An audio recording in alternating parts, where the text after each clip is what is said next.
Secretary of Defense Pete Hegseth and Chairman of the Joint Chiefs Dan Kane arrived in Puerto Rico this morning as tension continues to build between the United States and Venezuela.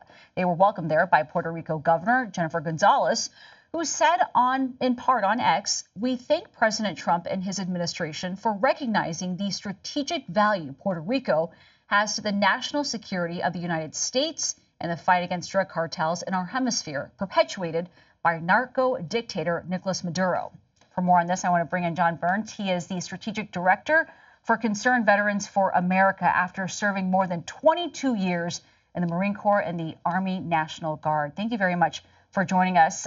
What does this arrival here of Hegseth and Kane to Puerto Rico signal to you? Well, thank you, Nancy, for having me on. I think there's a lot of signals there. One of the key takeaways for me, aside from just the situation with Venezuela and the drug situation in the Caribbean, is the National Defense Strategy, which is a little overdue, is said to be released within the next 7 to 10 days. And early reporting indicates that there's a large pivot towards defense of the American hemisphere and away from being heavily engaged in other parts of the world, Europe.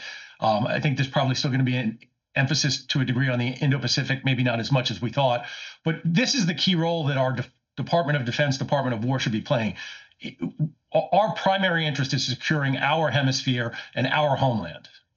John, of course, this trip comes with the backdrop of the United States deploying 8 warships and fighter jets into that area, in addition to amassing troops off Puerto Rico.